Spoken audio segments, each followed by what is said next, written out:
selamat sahabat. Selamat sahabat. Sebelum kita lanjut, saya mengundang kita semua untuk tunduk kepala. Sekali lagi kita akan berdoa. Tuhan Allah Bapa kami yang bersemayam dalam kerajaan surga. Pada pagi sahabat yang indah ini Tuhan, kami datang kepadamu mengucapkan syukur dan mengucapkan banyak terima kasih Tuhan untuk kesempatan yang indah ini Tuhan, di mana Engkau boleh mempertemukan kami Tuhan dalam jam perbaktian ini Tuhan. Tuhan, sahabat ini kami siap untuk mendengarkan akan perkataan-Mu Tuhan. Berbicaralah kepada kami Tuhan, karena kami siap untuk mendengarkan.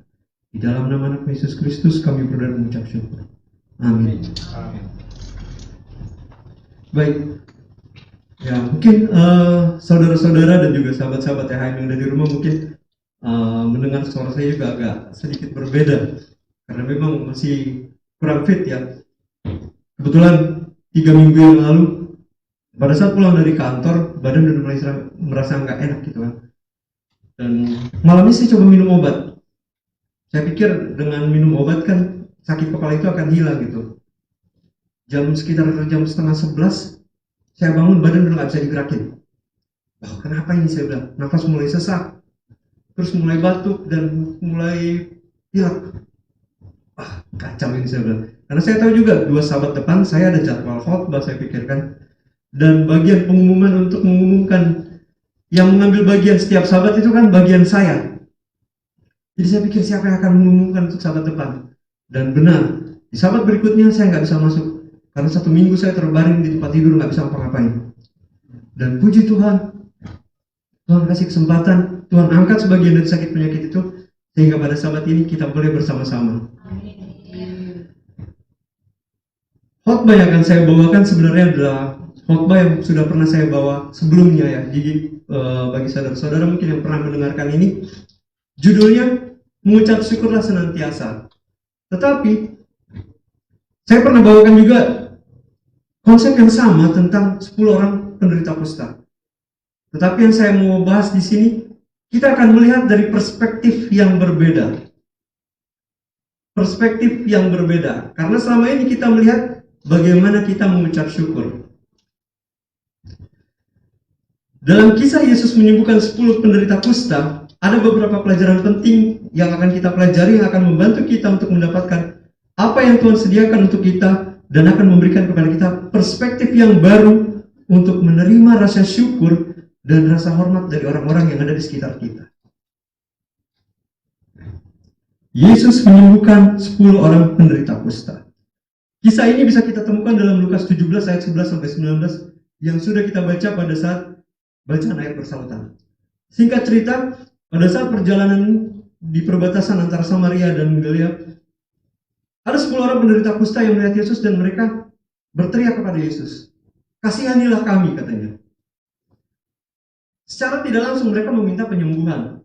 Dan yang Yesus katakan apa? Yesus menyuruh mereka untuk pergi, tunjukkan dirimu kepada para imam. Ketika mereka pergi, ini poin-poin penting saja yang saya akan bahas sedikit. Ketika mereka pergi, mereka disembuhkan. Dan poin terakhir, tetapi hanya satu dari mereka yang menyadarinya, dan dia kembali untuk memuji Tuhan dan berterima kasih kepada Yesus. Jesus heals the 10 lepers. Jadi apa pelajaran yang bisa kita pelajari dari peristiwa penyembuhan 10 orang penderita kusta ini? Ada 3 pelajaran penting yang bisa kita ambil. Yang pertama, mulailah berjalan dalam iman. Yang kedua, ini yang sering kita rasakan. Tidak selamanya orang akan berterima kasih untuk apa yang kita lakukan kepada mereka. Dan yang ketiga, orang asing justru dapat menunjukkan rasa mensyukuri atas apa yang Anda lakukan untuk mereka dibandingkan orang-orang yang kita kenal. 3 pelajaran penting yang akan kita kupas. Lesson number 1, start moving in faith. Mulailah berjalan dalam iman. Franklin Delano Roosevelt, Presiden Amerika pada saat Perang Dunia Kedua, dia katakan, "The only limit to our realization of tomorrow will be our doubts of today." Yang membatasi realisasi kita untuk masa depan hanyalah keraguan kita di hari ini. Pada saat kita ragu pada hari ini, itu akan menjadi pembatas kita untuk mengambil tindakan untuk ke kedepannya kita harus seperti apa? Kayaknya kita nggak mungkin deh. Kayaknya nggak bisa deh. Akhirnya apa? Kita minder untuk melakukan sesuatu. Kita sudah keburu takut duluan. Start moving in faith. Pelajaran pertama yang dapat kita pelajari dari peristiwa penyembuhan ini adalah Yesus katakan, mulailah berjalan di dalam iman. Ketika 10 orang kusta ini berseru dengan suara nyaring, Yesus, Guru, kasihanilah kami. Apa yang Yesus katakan? Yesus menyuruh mereka untuk pergi. Pergilah, perlihatkanlah dirimu kepada imam-imam. Lukas 17 ayat 13 sampai 14. Alkitab tidak mengatakan bahwa mereka disembuhkan saat itu juga. Tetapi Alkitab katakan sebaliknya, mereka di tengah jalan, mereka menjadi tahir. Lukas 17 ayat 14.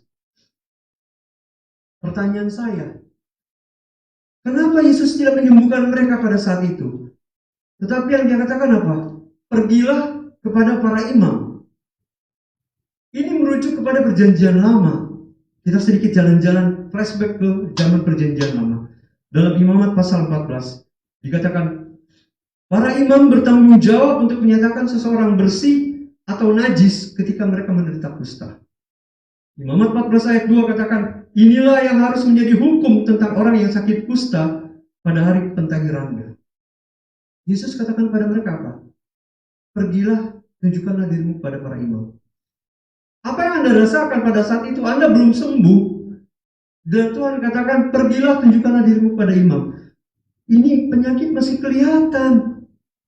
Dan saya disuruh pergi kepada imam. Jelas-jelas pasti akan ditolak oleh imam, kan? Loh, kamu masih sakit. Nggak mungkin saya akan bilang kamu sudah sembuh. Tetapi apa? Faktanya, ketika mereka berbalik dan pergi, pada saat mereka mulai berjalan di dalam iman mereka, hasilnya apa? Mereka disembuhkan. Iman mereka menunjukkan bahwa apa? Mereka percaya terhadap kuasa Yesus. Yesus hanya katakan kepada mereka, pergilah, tunjukkanlah dirimu kepada imam. Tidak ada pikiran lain dalam pikiran mereka. Yang mereka pikirkan hanya apa? Mereka berbalik dan pergi. Dan di tengah jalan, mereka disembuhkan. Belajar dari hal ini, sebagai orang percaya, kita harusnya apa? Mulai berjalan dalam iman ketika Tuhan memerintahkan kita untuk melakukannya. Meskipun kita belum melihat bukti bahwa itu berhasil. Inilah iman menurut Alkitab. Tuhan, saya tidak pernah melihat orang lain melakukannya. Tuhan, saya belum pernah mendengar orang bisa melakukannya. Ingat peristiwa yang terjadi pada Petrus pada saat dia berjalan di atas air. Pernahkah orang berjalan di atas air pada zaman Petrus? Sampai zaman sekarang pun gak ada. Pada zaman Petrus tidak ada orang yang berjalan di atas air, tetapi Petrus melihat seseorang berjalan di atas air. Jika engkau itu Tuhan, panggillah. Engkau bisa perintahkan aku untuk berjalan dalam iman. Kita tidak melihat bukti bahwa itu berhasil. Inilah iman menurut Alkitab. Iman adalah dasar dari segala sesuatu yang kita harapkan dan bukti dari segala sesuatu yang tidak kita lihat. Ibrani 11 ayat 1. Berjalan dalam iman seperti Abraham. Sebagaimana 10 penderita kusta, kita harus percaya pada firman Tuhan. Kenapa? Karena kita tahu siapa Tuhan itu. Abraham, seperti penderita kusta ini, ia berjalan dalam iman ketika Tuhan menyuruhnya untuk pergi. Ibrani 11 ayat 8. Apakah Abraham tahu pada saat Tuhan perintahkan dia untuk keluar dari tanah kelahirannya? Mau disuruh kemana dia nggak tahu, saudara. Karena iman Abraham taat ketika ia dipanggil untuk berangkat ke negeri yang akan diterimanya menjadi milik pusakanya. Lalu ia berangkat dengan tidak mengetahui tempat yang ia tuju. Bayangkan, Abraham tidak tahu dia akan disuruh pergi kemana. Tuhan hanya perintahkan dia untuk keluar dari Ur Kasdim, ya. Pergi, dan dia pergi. Berkat apa yang ada di depan Anda yang Anda butuhkan supaya Anda mulai berjalan dalam iman untuk bisa menerimanya? Mungkin kita membutuhkan atau kita menginginkan rumah untuk kita sendiri, dan Tuhan menyuruh kita untuk memulai prosesnya meskipun kita nggak punya uang. Kita nggak punya uang, kita nggak bisa bangun rumah. Itu pikiran kita. Tapi Tuhan katakan, lakukan. Ada satu ilustrasi yang saya ingin bagikan, dan ilustrasi ini sangat berkaitan dengan lagu yang sudah dibawakan oleh adik kita tadi, Maria. Sebelumnya saya mengucapkan terima kasih untuk Maria. Lagu yang luar biasa. Waktu Tuhan pasti yang terbaik. Ketika kami melayani pada saat kami sebagai tim live streaming, pada saat Tuhan panggil kami keluar, kami nggak tahu kami harus seperti apa. Kami nggak punya gereja, kami nggak punya tempat beribadah, nggak tahu harus kemana. Tapi apa? Yang ada dalam iman kita adalah apa? Tuhan panggil kita untuk keluar. Tuhan yang akan siapkan semuanya. Dan puji Tuhan, kita bisa bertahan sampai saat ini. 1 tahun lebih, sudah mau masuk sampai 2 tahun. Dan kita masih bisa melakukan siaran-siaran, kita masih bisa menyampaikan pekabaran firman Tuhan. Kita nggak pernah tahu. Start moving in faith, mulailah berjalan di dalam iman. Apapun yang akan terjadi, sama halnya seperti 10 orang kusta ini. Ketika mereka mulai berjalan dengan iman dan dipulihkan saat mereka sedang berjalan, maka mulailah berjalan dalam iman saat ini juga. Karena apa? Karena di saat kita mulai berjalan dalam iman, maka jalan ini akan terlihat lebih jelas. Amsal 3 ayat 5-6. Trust in the Lord with all your heart and lean not on your own understanding. Percayalah kepada Tuhan dengan segenap hatimu dan janganlah bersandar kepada pengertianmu sendiri. Kita mungkin ragu, kayaknya nggak bisa. Kita nggak punya tempat, kita nggak punya alat. Gimana caranya? Amsal katakan, percayalah kepada Tuhan dengan segenap hatimu. Cukup dengan percaya, saudara. Itulah iman. Pelajaran kedua. You won't always be thanked. Selamanya orang akan berterima kasih untuk apa yang sudah Anda lakukan kepada mereka. Ya. Dari 10 penderita kusta yang Yesus sembuhkan, salah seorang dari mereka ketika ia melihat dia disembuhkan, ia kembali. Ia memuji Tuhan dengan suara nyaring dan ia melemparkan dirinya ke kaki Yesus dan mengucap syukur kepadanya. Lukas 17 ayat 15-16. Meskipun Yesus mungkin tidak akan terkejut dengan hal ini, tetapi ia bertanya, bukankah yang disembuhkan ini 10 orang? Kemana yang 9 lainnya? Dengan cara yang sama, ketika hanya 1 dari 10 penderita kusta yang berterima kasih kepada Yesus karena menyembuhkannya, perhatikan, kita harus belajar bahwa tidak selamanya orang akan berterima kasih untuk apa yang kita lakukan bagi mereka. Ketika Yesus memperingatkan murid-muridnya tentang apa yang akan terjadi setelah ia pergi, Anda tahu apa yang Yesus katakan? Seorang hamba tidak lebih besar dari tuannya. Jika mereka menganiaya aku, mereka juga akan menganiaya kamu. Jika mereka menaati ajaranku, mereka juga akan menaati ajaranmu. Yohanes 15 ayat 20. Jika Yesus sendiri tidak ditunjukkan rasa terima kasih oleh ke-9 penderita kusta ini, apalagi saudara dan saya. Jadi jangan heran pada saat kita melakukan sesuatu untuk orang lain, tapi kita tidak mendapatkan mungkin ucapan syukur atau ucapan terima kasih dari mereka. Karena apa? Karena Yesus sendiri pernah mengalami apa yang kita alami. Mungkin kita bertanya-tanya, kenapa pelajaran kedua ini penting untuk dipelajari? Mengharapkan ucapan terima kasih hanya akan membuat kita merasa pahit dan tersakiti. Tahukah Anda bahwa beberapa dari kita mungkin bisa merasa pahit dan sakit hati karena seseorang tidak berterima kasih kepada kita atas apa yang kita lakukan untuk mereka. Sebagai orang tua, Anda mungkin akan merasa kesal ketika apa? Ketika anak Anda tidak menunjukkan kasih sayang kepada Anda sebagai imbalan. Loh, saya sudah sekolahkan kamu, saya sudah kuliahkan kamu, saya sudah besarkan kamu, tapi ini yang kamu lakukan untuk saya. Kecewa sebagai orang tua. Sebagai seorang sahabat, ketika sahabat kita berulang tahun, kita berikan hadiah kepada dia. Pada saat kita berulang tahun, kita mengharapkan sebaliknya. Dia katakan, loh dulu waktu kamu ulang tahun saya berikan hadiah untuk kamu. Giliran sekarang, saya ulang tahun kamu gak kasih apa-apa untuk saya. Tidak mendapatkan apa yang kita harapkan dari orang lain, hanya akan menyebabkan apa? Rasa sakit hati kita kepada mereka. Jadi dengan kita menyadari bahwa tidak selamanya orang lain akan selalu menunjukkan rasa terima kasih, hal ini akan apa? Membantu kita untuk menghindarkan kita dari perasaan marah terhadap orang lain. menghindarkan kita dari rasa pahit dan sakit hati terhadap orang lain. Karena apa? Dengan kita merasa pahit dan sakit hati terhadap orang lain, kita sudah berdosa. Karena apa? Karena itu secara alami manusia akan mengharapkan rasa terima kasih. Tetapi sepertinya secara umum orang sulit untuk mengucapkan terima kasih. Itu hal yang sangat sulit untuk menghargai orang lain. Jika ia mau, Yesus bisa pada saat itu juga mengambil kembali kesembuhan yang ia berikan kepada 9 orang ini. 9 orang yang tidak mengucapkan terima kasih. Tetapi kenapa? Tetapi karena ia adalah Yesus, itulah sebabnya ia tidak melakukannya. Ia mau ambil pada saat itu juga, tapi tidak dilakukan. Pelajaran yang terkait dengan berterima kasih kepada orang lain adalah ketika mereka membantu Anda. Thank others when they help you. Berterima kasih kepada orang lain ketika mereka membantu kita.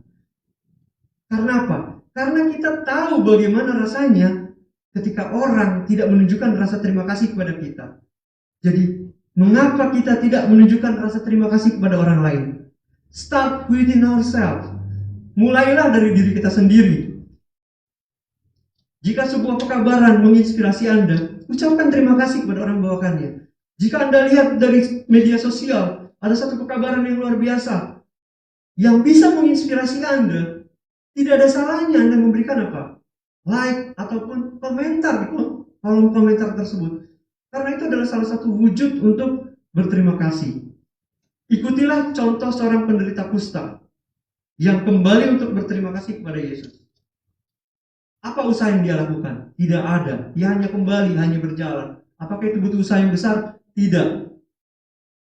Tapi itu memberikan satu perbedaan yang sangat besar. Dari 10 penderita kusta ini, hanya dia yang dilihat oleh Yesus. Semua dimulai dari diri kita sendiri. 1 Tesalonika 5 ayat 18 katakan, mengucap syukurlah dalam segala hal, sebab itulah yang dikehendaki Allah di dalam Kristus Yesus bagi kamu. Mengucap syukur dalam segala hal.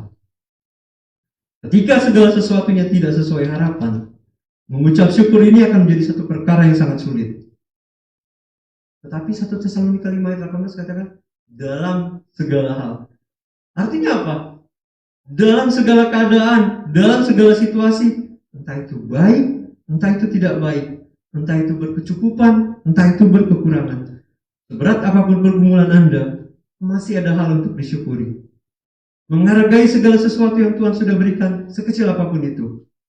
Selalu ada hal yang bisa kita syukuri. Ketika kita masih diberikan kesehatan, mengucap syukurlah. Ketika kita masih bisa bernafas, mengucap syukurlah. Ketika kita masih bisa makan, mengucap syukurlah. Ketika kita masih memiliki tempat untuk berlindung, mengucap syukurlah.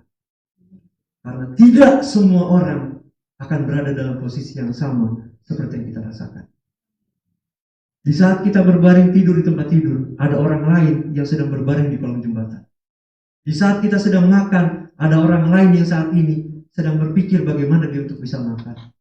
Di saat sedang menikmati nafas hidup kita, ada orang lain yang sedang berjuang di rumah sakit untuk bisa hidup.